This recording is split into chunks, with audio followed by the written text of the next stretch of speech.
베드로가 이를 보고 예수의 무릎 아래 엎드려 이르되 주여 나를 떠나소서 나는 죄인이로소이다 하니 이는 자기 및 자기와 함께 있는 모든 사람이 곡이 잡힌 것으로 말미암아 놀라고 세베대의 아들로서 시몬의 동업자인 야고보와 요한도 놀랐습니다.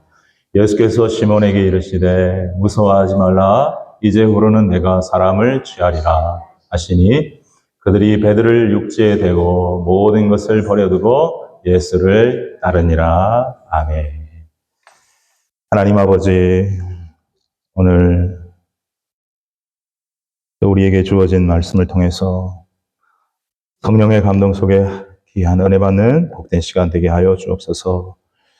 말씀이 주는 생명과 진리와 힘으로 말미암아 또 일주일 동안 세상에 살아갈 때 승리하는 저희들의 삶이 될 수 있도록 은혜를 베풀어 주옵소서. 예배 시종을 주님께 따가고 존귀하신 예수님의 이름으로 기도 올려옵나이다. 아멘. 자리에 앉으시기 바랍니다. 오늘은 예수님이 좋아하시는 사람은 이라는 제목으로 누가복음 19번째 말씀을 전가하도록 하겠습니다. 여러분, 예수님이 좋아하시는 사람은 어떤 특징을 갖고 있을까? 우리는 그것을 알기 위해서는 성경을 보아야 하고요. 특별히 사복음서를 보면 예수님이 좋아하시는 사람은 어떤 사람인지를 알 수 있을 것이라고 생각합니다. 오늘 본문을 묵상하는 가운데에 바로 예수님이 좋아하시는 사람은 어떤 사람이다라는 것들이 몇 가지 특징들이 저에게 깨달아져서 여러분과 함께 은혜를 나누고자 합니다. 첫 번째는 예수님이 좋아하시는 사람, 첫 번째는 말씀을 사모하는 사람이다. 우리 1절 말씀 읽지 않았는데요. 우리 1절 말씀을 한번 같이 보시도록 하겠습니다. 시작. 무리가 몰려와서 하나님의 말씀을 들을새 예수는 게네사렛 호숫가에 서서 그랬습니다. 자, 무리가 몰려와서 하나님의 말씀을 들었다. 누구로부터? 예수님으로부터. 여러분, 말씀을 들으려고 하는 사모하는 마음, 적극적인 자세가 엿보이는 그러한 말씀이 아닐 수가 없습니다. 예수님은 누가복음 4장 44절 마지막 절에 보면 갈릴리 여러 회당에서 전도하시더라 그렇게 말씀을 하고 있습니다. 우리가 이미 배웠듯이 예수님은 여러 곳에서 가셔서 회당에서 안식일에 또 여러 장소에서 하나님의 말씀을 가르치시고 복음을 전파하셨습니다. 적극적으로 들어가셔서 만나는 사람마다 말씀을 전하셨습니다. 그런 예수님이시긴데 이제 말씀을 들으려고 나오는 사람들에게는 얼마나 좋은 마음을 품으셨을까 하는 생각을 하게 됩니다. 여러분, 하나님의 말씀을 여러 가지로 정의하지만 하나님의 말씀은 참된 진리의 말씀이며 생명의 말씀이며 우리 인생을 바른 길로, 생명의 길로, 진리로, 천국으로 인도하는 안내서와 같고 지도와도 같은 말씀인 줄로 믿습니다. 여러분이 이 진리를 추구하고자 하는 그런 열망, 사모하는 마음, 그래서 말씀을 사모하는 마음을 가진 사람이 당연히 우리 예수님을 기쁘시게 하고 예수님이 좋아하시는 사람이라고 생각합니다. 그래서 시편 1편 1절에도 2절에도 보면 복 있는 사람은 악인의 길을 쫓지 않고 죄인의 길에 서지 아니하고 여호와의 율법을 즐거워하여 오직 여호와의 율법을 즐거워하여 그의 율법을 주야로 묵상하는 자로다. 그 말씀을 구약에서도 하고 있습니다. 그리고 우리 신약 계시록 1장 3절을 보면 예수님께서 이렇게도 말씀하셨습니다. 같이 읽어볼까요? 시작. 이 예언의 말씀을 읽는 자와 듣는 자와 그 가운데 기록한 것을 지키는 자가 복이 있나니 때가 가까움이라. 아멘. 사랑하는 여러분, 말씀을 사모하고 진리를 사모하고 그 말씀에 은혜를 받고 그 말씀대로 살아가려고 노력하는 저와 여러분이 되시기를 우리 주 예수님의 이름으로 축복합니다. 이것이 예수님이 좋아하시는 사람의 오늘 본문에 근거해보는 첫 번째 특징이다. 이렇게 얘기할 수 있습니다. 그래서 여러분, 어떤 분이 저에게 굉장히 한 10여 년 전에 도전을 주신 분이 우리 교회 아니고 딴 교회 다니시는 분이신데, 그분은 늘 자기 나이 수만큼은 적어도 성경을 읽어야 한다. 늘 그렇게 외치고 다니시는 분이 있었습니다. 60이면 60번 정도 읽어야 되고, 20살이면 20번 정도, 100살이면 100번 정도 읽어야 한다. 늘 그렇게 외쳤던 이야기가 저에게 도전이 되었고요. 그래서 성경을 읽고 또 듣고 지키는 자가 복이 있다라고 말씀을 하고 있는 말씀을 잘 새기시기를 바랍니다. 자, 두 번째로는 예수님이 좋아하는 사람은 어떤 사람일까? 오늘 2절, 3절을 한번 같이 읽어보실까요? 2절. 여기 2절, 3절 읽기 전에 예수님께서 게네사렛 호숫가에 서셔서 말씀을 전하셨는데, 이 게네사렛 호수라는 말은 요한복음 21장에 디베랴 호수라는 말도 나오는데, 다 갈릴리 호수를 지칭하는 말입니다. 갈릴리 호수가 워낙 커서 이 캘거리의 한 5분의 1 정도 된다고 그러거든요. 저 리자이나의 크기만큼 된다고 그래요. 저 사스카츄완주에 있는 리자이나 도시 하나 정도 크기가 된다고 그래요. 그리고 아까 잠깐 보셨지만 굉장히 아름다워요. 그래서 그 주변에 여러 마을이 있고 이런 도시들이 있어서 그런 것들을 통해서 그 마을의 이름을 붙여갖고 또 호수를 부르기도 합니다. 자, 우리 2절, 3절 예수님께서 게네사렛 호숫가에 서셔서 말씀을 가르치시는데 어떤 상황이었느냐? 2절, 3절 읽어보겠습니다. 시작. 호숫가에 배 두 척이 있는 것을 보시니 어부들은 배에서 나와서 그물을 싣는지라. 예수께서 한 배에 오르시니 그 배는 시몬의 배라. 육지에서 조금 떼기를 청하시고 앉으사 배에서 무리를 가르치시더니. 아멘. 자, 호숫가에 배 두 척이 있었는데요. 이 배 두 척의 주인은 한 사람은 시몬 베드로고 한 사람은 야고보와 요한인데, 이 사람들은 서로 동업자 관계였다라는 것이 10절 말씀에 나옵니다.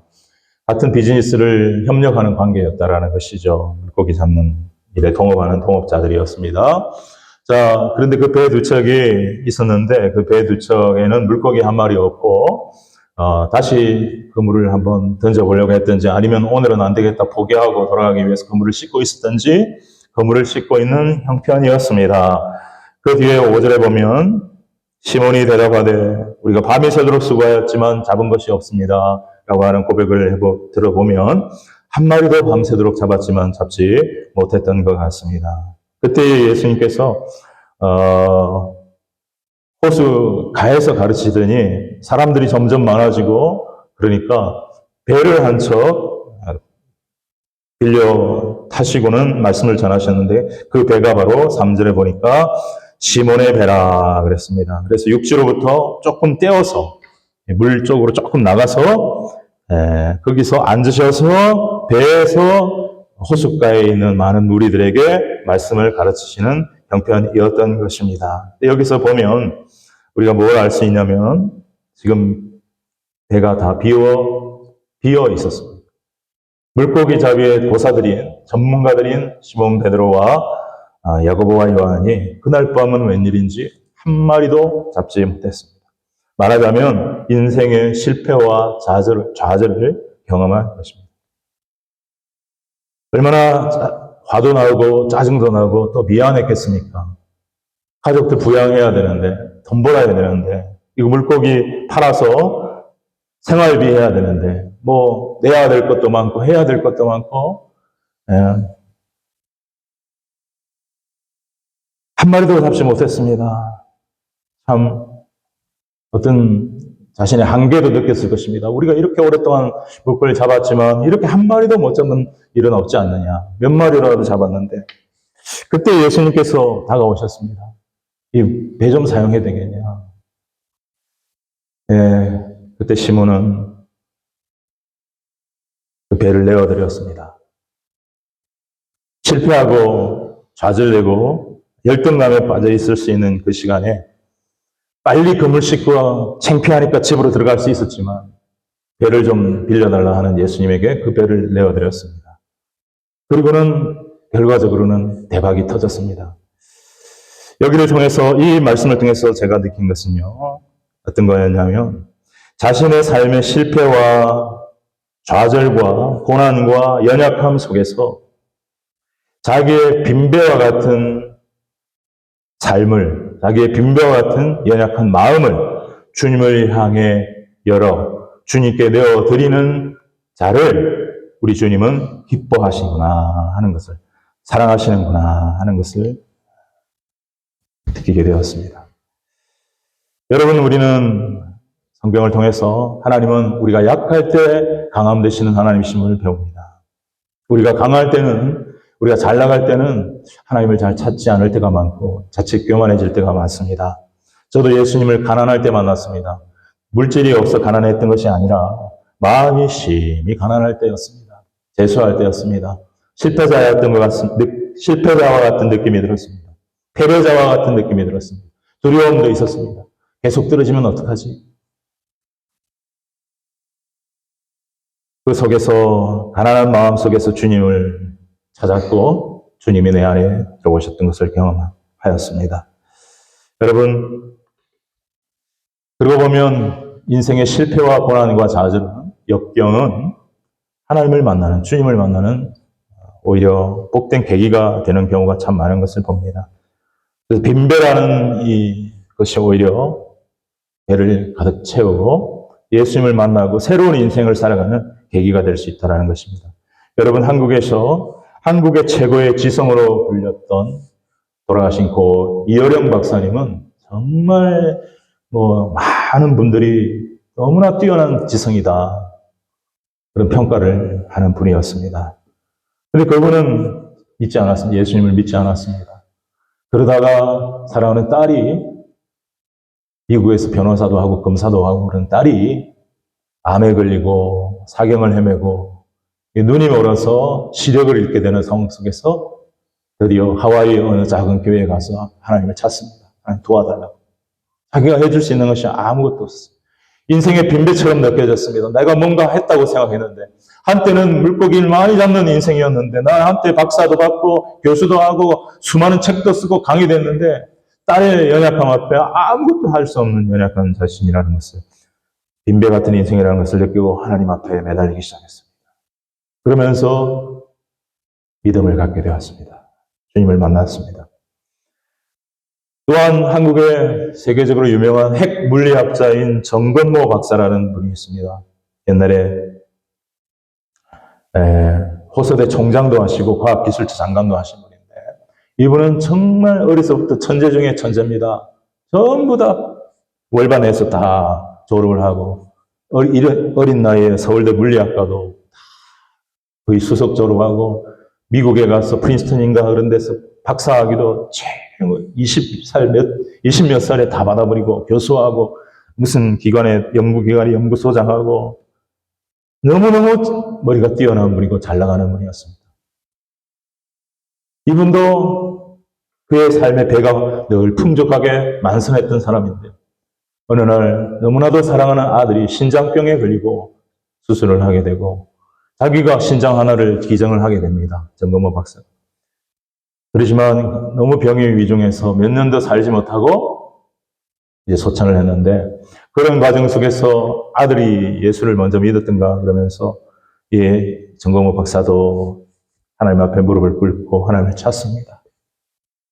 그런 과정 속에 놀라웠고 아름답고 은혜로운 과정들이 이제 제가 책을 읽었는데, 여러분, 실패와 좌절과 역경과 고난과 내 연약함이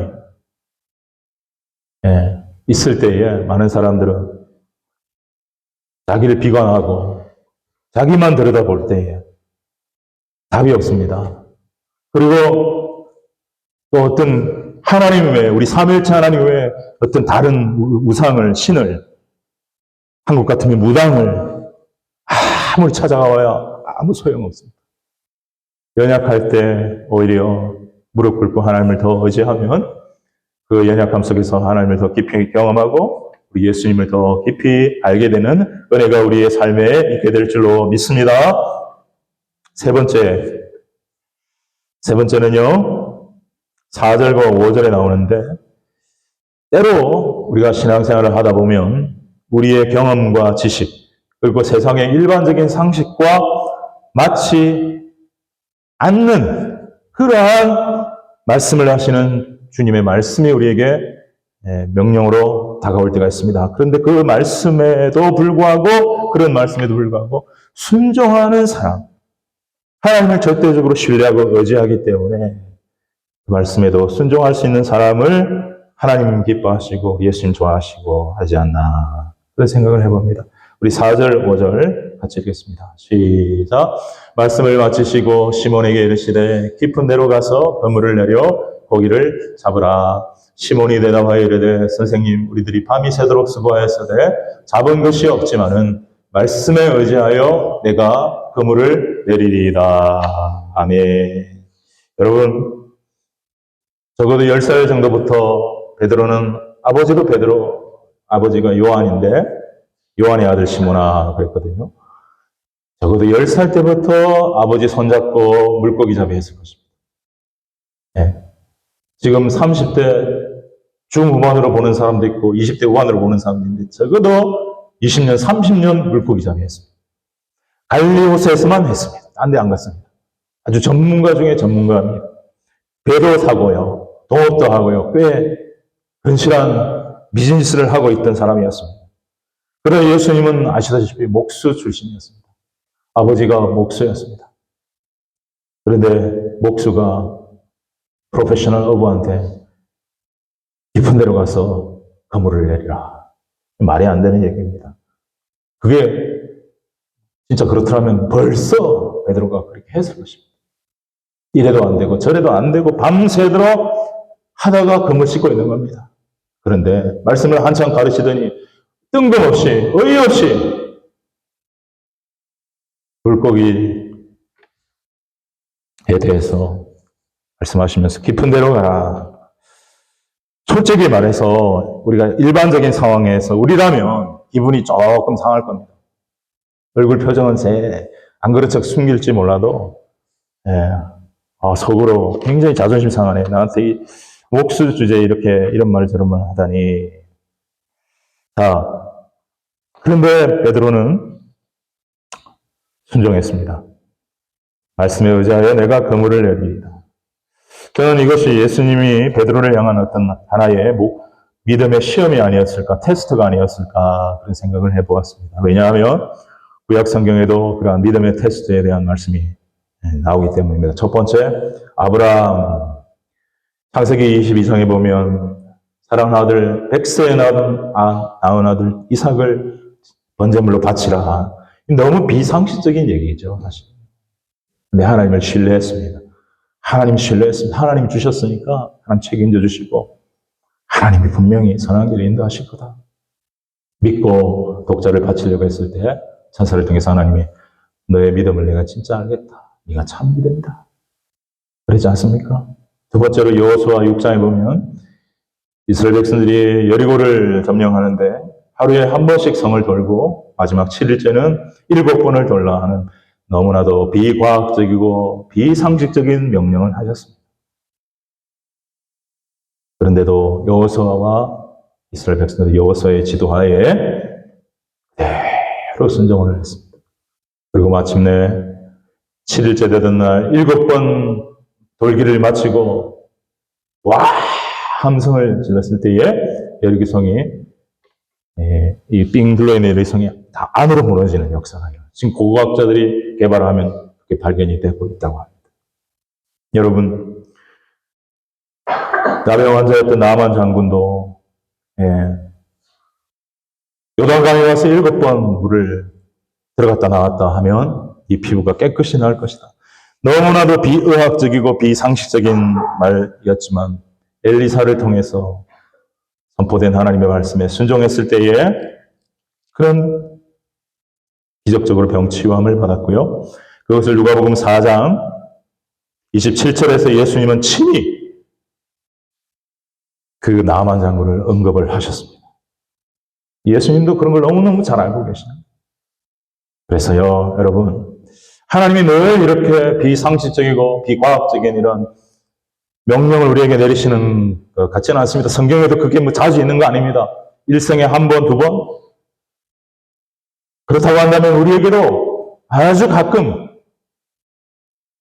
음성이 들리든지 감동이 오든지 성령께서 강하게 감동하시든지 어떤 그런 좀 말이 안 되는 순종을 요구하실 때 여러분 그게 진짜 성령의 인도고 주님의 음성이라면 이라는 전제가 너무 중요하죠. 사탄의 음성이 아니라. 그러면 말이 안 돼도 좀 이치에 맞지 않아도 비상식적이어도 순종함으로 하나님의 은혜를 깊은 은혜를 경험할 수 있는 저와 여러분이 될 수 있기를 우리 주 예수님의 이름으로 축원합니다. 아멘. 여러분 그런 때가 올 수 있어요. 정말입니다. 저는 그런 간증을 많이 받습니다. 그런 간증이 참 많이 있어요. 진짜 하나님 너무하신다 싶을 정도로 그 순간에 그에게 필요한 것을 요구하십니다. 그럴 때 깊이 기도하고 이거 내가 갖고 있어봐야 별 볼일 없다. 하나님 말씀에 순종하자. 드릴 때 그 믿음을 보시고 하나님이 놀라운 은혜 부어주시는 그러한 간증들 참 많이 보았습니다. 여러분 지금 이 베드로는 두 번째 어떤 시험을 통과하고 있다고 생각합니다. 첫 번째 배를 빌려달라 했을 때 싫어요. 너무 피곤해요. 짜증나게 하지 마세요. 나 집에 갈래요. 그리고 가버렸다면 어떻게 됐을까요? 그리고 또 두 번째 깊은 데로 가서 그물을 던져라. 싫어요. 다 해봤어요. 당신이 뭔데 이래라 저래라요. 오늘 정말 재수없는 날이네요. 기분 나쁘네요. 그리고 배를 몰고 밖으로 나와서 가시오. 그리고 가버렸다면 또 어떻게 되었을까요? 예수님의 같은 그런 믿음의 시험에 베드로가 이렇게 잘 나아가는 그런 모습을 보게 됩니다. 그리고 네 번째로 예수님이 좋아하시는 사람은 어떤 사람일까? 바로 자신이 죄인임을 깊이 깨닫고 거룩하시고 순결하신 예수님 하나님 앞에서 자신의 한없이 더러움을 깨닫고요. 자기를 떠나라고 말할 정도로 깊이 회개하고 그러한 죄를 고백하는 죄인임을 고백하는 사람을 우리 예수님이 참으로 좋아하십니다. 우리 6절 7절을 같이 한번 읽어보겠습니다. 자, 6절 7절 시작. 그렇게 하니 고기를 잡은 것이 심히 많아 그물이 찢어지는지라 이에 다른 배에 있는 동무들에게 손짓하여 와서 도와달라 하니 그들이 와서 두 배의 체험에 잠기게 되었더라. 예. 기적이 일어난 거죠. 대박이 터진 거죠. 한마디로 말하면. 예. 배가 그렇게 크지는 않았던 것 같습니다. 아까 영상에 보면은 그 배는 조금 더 큰 배였던 것 같고 이 베드로의 배는 조금 더 작았을 것 같아요. 10명이 거의 다 타면 제자들이 한번 타고 다니는 그런 경우들이 있으니까 10명, 12명 정도까지 많으면 15명, 적으면 8명 이렇게 큰 배 있고 작은 배 있으니까. 근데 그 물고기가 가득 잡힌 거예요. 그물이 찢어지기 시작했다라는 거예요. 다 찢어진 거 아니에요. 다 찢어지면 물고기 다 흩어져 버리죠. 찢어지기 시작할 정도로 막 뚜두둑 소리 날 정도로 해가지고 동업자 야고보 야 빨리 불러갖고 야 빈배 빨리 갖고 와. 지금 보이지 막 엄청나다. 그래갖고 둘이 잡는데 배가 막 잠기려고 그래요. 너무 무겁게 물고기가. 완전히 대박 사건입니다. 여러분 이거 돈으로 따져도요. 적어도 몇 천만 원 이상 할 것 같아요. 어마어마한 지금 한 달 수입이 그냥 아니 몇 달 수입이 다 지금 걸렸는지도 모릅니다. 기적이 나갔습니다. 그렇다면 물고기 못 잡아가지고 좌절하고 힘들고 미안해하고 가족들에게 미안하고 자존심도 상하고 실패 식성에 있던 베드로가 기뻐 뛰면서 예수님 손잡고 예수님 감사합니다. 예수님 도와주셔서 이렇게 물고기를 이렇게 많이 잡을 수 있으니 너무너무 감사한데 앞으로 우리 동업합시다. 이렇게도 말할 수 있었겠지만 오히려 어떤 현상이 일어납니까? 8절입니다. 8절 시작. 시몬 베드로가 이를 보고 예수의 무릎 아래에 엎드려 이르되 주여 나를 떠나소서 나는 죄인이로소이다. 크게 한번 같이 읽어봅시다. 너무 중요한 거니까 시작. 시몬 베드로가 이를 보고 예수의 무릎 아래 엎드려 이르되 주여 나를 떠나소서 나는 죄인이로소이다. 저를 따라합니다. 주여 나는 죄인이로소이다. 나는 죄인이로소이다. 이 떠나라고 하는 말이 진짜 떠나라는 말이 아니라 나를 불쌍히 여기소서 이 말이에요. 지금 배 타고 호수가에 있는 호수에 들어와 있는데 어디를 가란 말입니까? 나는 정말 당신 앞에 같이 있기도 부끄러운 자입니다. 지난 주일날 저는 이 예수님이 베드로를 부르시는 사건에 대해서 두 가지 견해가 있다라는 말씀을 드렸습니다. 첫 번째는 마태복음 4장과 마가복음 1장에 나오는 그 베드로를 부르시는 말씀과 동일한 말씀이다라고 보는 학자들이 있고요. 또 일부의 학자들은 아니다. 베드로를 예수님이 두 번 이렇게 단계별로 불렀다. 첫 번째는 이 베드로의 형제인 안드레가 처음에는 세례 요한의 제자였거든요. 그 세례 요한이 예수님을 보고 보라 하나님의 어린 양이로다 하니까 그 소리를 듣고 세례 요한이 가서 안드레가 가서 예수님을 만나고 하룻밤을 보내고 나서 은혜를 받고 난 다음에 예수님의 제자로 이제 살기로 하고 자기 형제인 베드로를 불러서 데리고 옵니다. 그러자 예수님께서 내 이름을 개발하리라 베드로라 하리라 이렇게 지어줍니다. 그때는 불렀다는 장면은 별로 없고요. 그리고 먼저 물고기 잡던 베드로를 한번 불렀어요. 사람을 낚는 어부가 되게 하리라. 나를 따르라. 그때도 마음에 감동을 받아가지고 따르기는 했지만 여전히 밤에는 물고기 잡으러 다녔어요. 낮에는 열심히 좀 따라다니고 밤에 다녔잖아요. 밤에 지금 밤새도록 잡았잖아요. 밤에 물고기들 많이 잡히니까 자기 사업은 그대로 하면서 예수님 따랐어요. 예수님의 의도는 이 사람이 전적으로 나를 따라오기를 원했던 거예요. 예수님이 부르는 의도가 다 다르잖아요, 사람마다.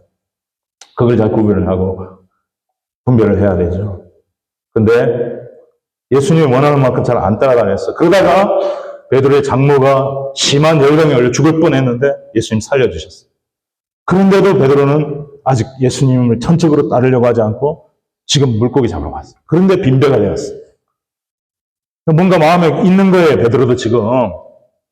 보통뿐이 절대 아니라는 걸 알고 있는데 자기를 부르시는 예수님 앞에 전적으로 나오지 않는, 왜 그렇습니까? 여전히 자기에게는 돈이 너무 중요한 거예요. 물고기 잡이가 자기의 비즈니스가 너무너무 중요한 거예요. 가족들 먹여 살리는 것이 너무너무 중요한 거예요. 자신의 성공, 자신의 사업, 그것이 주님의 부르심보다 더 너무너무 귀했던 거예요. 그래서 쉽게 그 길을 가지 못하고 있었던 거예요. 완전한 헌신의 길을 가지 못하고 있었던 거예요.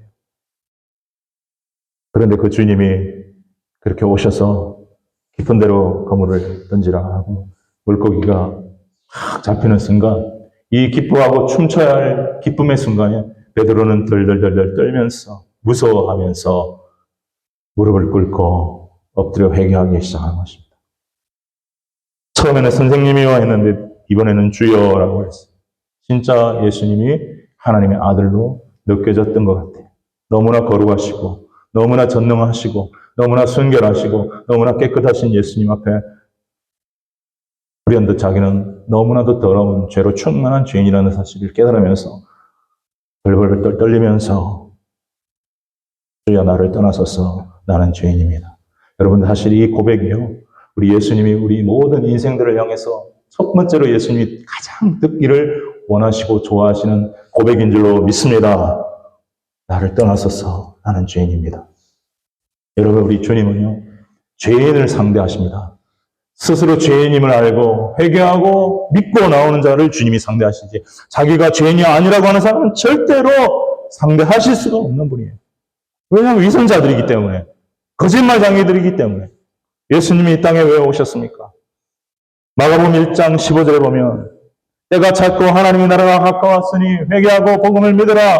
모든 인류가 인생들이 다 죄인이고 더럽고 추악하고 속에 거짓과 음란 것 욕심과 탐욕과 더러운 것들이 충만하기 때문에 저는 예수 믿은 지 40년, 목회자 한 지 몇십 년, 제 자신을 포함해서 수많은 그리스도인들을 보았지만 그 속에 여전히 더럽고 추악한 것들이 가득한 것을 보게 됩니다. 여러분 솔직히 여러분이 내가 깨끗하다 얘기할 수 있는 분이 별로 없잖아요.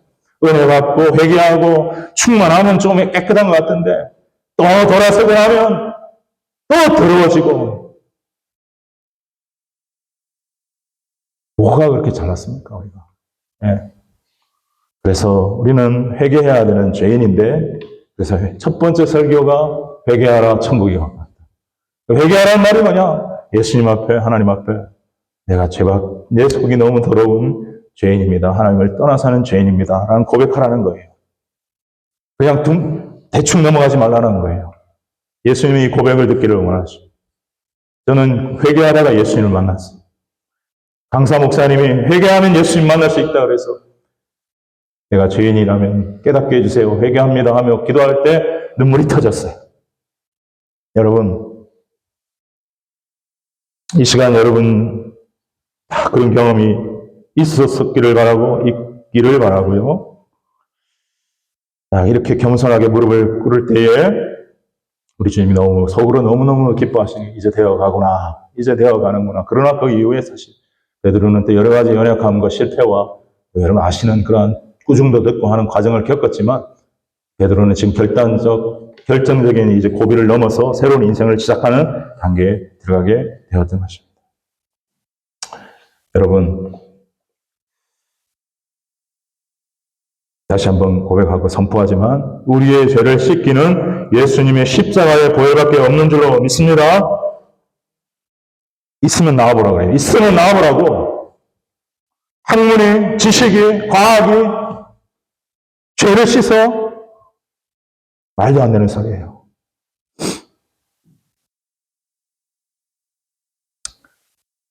정말 우리가 믿음이 성장하는 과정 속에서도요. 더 죄에 민감하고요. 본성이 죄인이구나 하는 걸 깊이 깨닫고요. 하나님 앞에, 주님 앞에 감사할 건 감사하지만 철저히 또 회개하고 미처 회개하지 못한 것 기억하고 회개하면서 그렇게 믿음이 성장해가는 저와 여러분이 될 수 있기를 주님의 이름으로 축원합니다. 다섯 번째, 사람을 닦는 사람, 사람을 닦는 어부, 사람을 살리는 사람, 사람을 세우고 살리고 바른 길로 주님의 길로 인도하는 사람을 우리 예수님이 좋아하십니다. 자, 우리 10절입니까? 같이 읽어보겠습니다. 10절. 시작. 세베대의 아들로서 시몬의 동업자인 야고보와 요한도 놀랐습니다. 예수께서 시몬에게 이르시되 무서워하지 말라. 이제부로는 네가 사람을 취하리라. 아멘. 여러분 베드로가 얼마나 벌벌벌 떨고 있었는지 두려워하지 말라 이렇게 말하고 있습니다. 예수님 부활하신 이후에 제자들이 벌벌벌 떨고 문 잠가놓고 있을 때도 들어오셔서 어떻게 하셨어요? 두려워하지 말라. 평강이 있을지어다. 두려워하지 말라. 평강이 있을지. 그게 그거죠. 예수님께 붙어 있으면 두려움이 사라지게 되는 줄로 믿습니다. 예수님과 좋은 관계, 바른 관계를 맺으면 세상 근심, 걱정, 두려움이 사라지게 되는 은혜가 있는 줄로 믿습니다, 여러분. 죽음조차도 두려워지지 않으니 뭐가 두렵겠습니까? 우린 그런 인생을 참 살아가야 하고 그런 인생을 사는 사람이 참된 믿음의 사람이다. 사람을 취하게 하리라. You will catch man. 캐치하다. 낚겠다. 낚게 하겠다. 이 man이라고 하는 말은 헬라어로 인류에 해당합니다. 어떤 특정 사람이 아니라 모든 인류를 이렇게 낚는. 여러분, 일반 어부는 그물을 통해서 물고기를 잡아 물 밖으로 건져내요. 결국 그걸 죽게 하고 팔고 먹고 이렇게 하는. 일반 어부는 물고기를 잡아내서 죽이는 겁니다. 그런데 우리 사람을 낚는 어부는 어떤 어부냐? 성경은 이 큰 물을, 바다를 긍정적으로 표현하는 경우도 가끔 있지만 대부분 부정적으로 표현합니다. 많은 경우 부정적으로 표현합니다. 죄악의 바다와도 같은 세상이라 이렇게 표현합니다. 큰 물이라고 표현합니다. 우리 인류가 이 죄악의 바다에 지금 빠져가지고 죽어가고 있다는 것입니다. 헤매고 있다는 것입니다. 허우적거리고 있다는 것입니다. 불쌍한 존재라고 하는 것입니다. 죽어가고 있다고 표현해도 되고 영적으로는 죽었고 육적으로만 살아있는 그러한 상태로 허우적거리고 있다라고 표현할 수도 있겠지만은 예수님이 원하는 사람은 어느 누구는 이 죄악의 바다인 세상에 빠져서 허우적거리고 있고 죽어가고 있는 인생들에게 복음이라고 하는 그물을 던져서 건져내고 살려내는 사람 되게 하겠다. 이런 말씀입니다. 여러분 시편 69편 1절 2절을 같이 한번 읽어보면 시편 69편 1절 2절 시작. 하나님이여 나를 구원하소서. 물들이 내 영혼에까지 흘러들어왔나이다. 나는 설 곳이 없는 깊은 수렁에 빠지며 깊은 물에 들어가니 큰 물이 내게 넘치나이다. 여기 물들, 깊은 물, 큰 물 다 죄악 세상을 상징하고 있습니다. 그래서 거기서 구원해달라. 지금 이 시편 기자가 고백하고 있는 것입니다. 여러분 계시록 17장 1절과 15절을 보면 큰 물에 대한 말씀이 나옵니다. 읽어보겠습니다. 시작. 일곱 천사 중 하나가 와서 내게 말하 이르되 이리로 오라. 많은 물 위에 앉은 큰 음녀가 받을 심판을 내게 보이리라. 큰 물 위에 누가 앉아 있다고요? 큰 음녀가 앉아 있다라는 거예요. 많은 물 위에 큰 음녀가 앉아 있다라는 거예요. 근데 이 큰 물이 뭐냐? 많은 물이 뭐냐? 그 음녀는 심판을 받을 사탄을 의미하는 적 그리스도를 상징하고 있습니다. 우리 15절 같이 읽어보겠습니다. 15절 같이. 시작. 또 천사가 내게 말하되 내가 본 바 음녀가 앉아있는 물은 백성과 무리와 열국과 반 온 세상이라는 겁니다. 온 세상이 지금 큰 음녀가 딱 그 위에 앉아있다는 거예요. 지배하고 다스리고 있다는 거예요. 무슨 말인지 아시겠습니까 여러분? 물에 빠져 헤매느니 건져내어 살리세요. 우리 찬송하는 말씀 여기서 나온 겁니다. 여러분 지금 사람들은 잘 먹고 잘 사는 사람들로 보이는지 모르지만 죄악 세상의 발에 빠져서 허우적거리고 있는 것입니다. 그 영혼들을 불쌍히 여기는 눈으로 그들을 바라볼 수 있게 되기를 주님의 이름으로 축원합니다. 뭐가 그들이 부럽습니까? 그들이 가진 부와 학위와 멋진 집이 차가 부럽습니까? 멸망을 향해가고 있는 그들이 부럽습니까? 어리석은 자입니다. 예수 믿는다고 하면서도 그들이 부럽다면 어리석은 자입니다. 주님은 이 모든 것을 아시고 베드로를 부르십니다. 사람 살리는 일을 하는 어부가 되라. 너는 이제 풀타임으로 해라. 내가 너를 향한 목적이 있고 수제자로 삼기 원하는 예수님의 그 목적에 베드로가 이제 순종해 나가기 시작합니다. 그러나 그는 부족했습니다. 또 실패했습니다. 칭찬도 받았습니다. 그러나 꾸중도 받았습니다. 사탄아 물러가라. 네가 하나님의 일을 생각지 않고 사람의 일을 생각하는다. 그리고 그는 3번이나 주님을 부인했습니다. 내가 죽을지언정 주님 부인 안 합니다. 닭이 울기 전에 네가 3번 나를 부인합니다. 3번 부인했습니다. 부활한 이후에 예수님 찾아오셨습니다. 근데 그는 미안해서 또다시 물고기 잡으러 갑니다. 디베라 바다로 갑니다. 그게 다 갈릴리였습니다. 그날 밤 희한하게 또 한 마리도 못 잡습니다.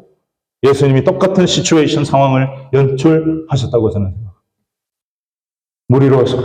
물가로 다가오셨어. 얘들아 물고기 잡은 거 있니? 없습니다. 오른쪽으로 그물을 던져라. 이번에는 오른쪽입니다. 그때는 깊은 데인데 오른쪽으로.